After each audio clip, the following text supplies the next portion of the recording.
Here's a painful truth no Tide fan is ready to admit. Alabama's got a clear shot at the SEC title game after smacking down LSU 42-13. But should they even want it?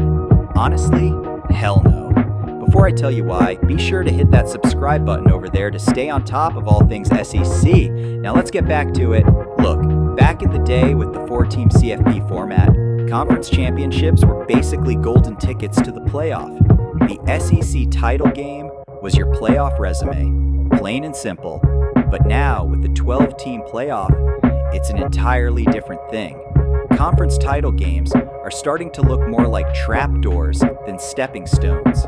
Remember last year, Bama's win over the Dogs in the SEC title game cost Georgia a playoff spot, but that was a one-off.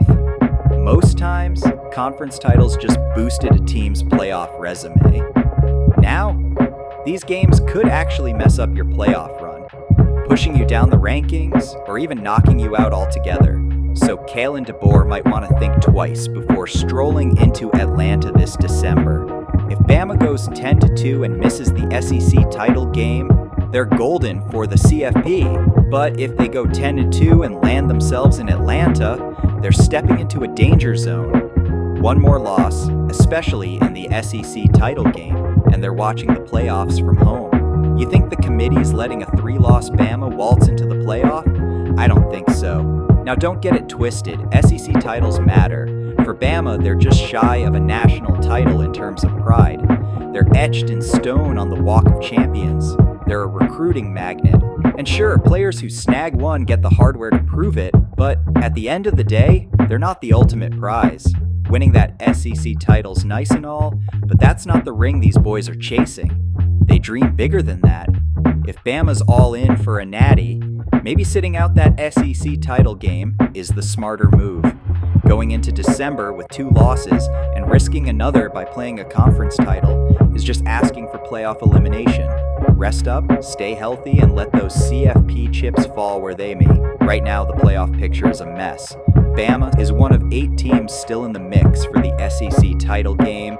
The others are Georgia, Ole Miss, Texas, Tennessee, A&M, Mizzou, LSU. It's a full house out here. Bama's got head-to-head tiebreakers over some of those, like Georgia, LSU, and Mizzou. But if Tennessee ends up with 2 losses, their win over Bama in Knoxville means they'd snag the tiebreaker. Bottom line, they're in it, but they're walking a tightrope. You following? No? Okay then, here's the KISS version. Tennessee, Texas, and A&M, all sitting pretty with 1 conference loss, are your SEC championship game frontrunners.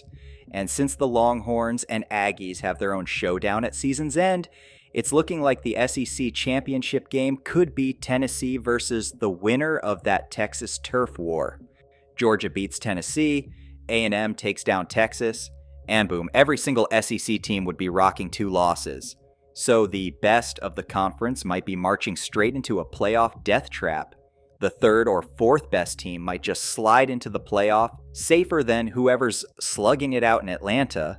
That's 2024 college football for you, where SEC title games and the new 12-team playoff system just don't play nice with common sense. You'll get used to it. For Bama, 2 losses make the title game a massive liability. Winning boosts your playoff seed, that much we're sure of, but the risk of a 3rd L is not worth the bragging rights.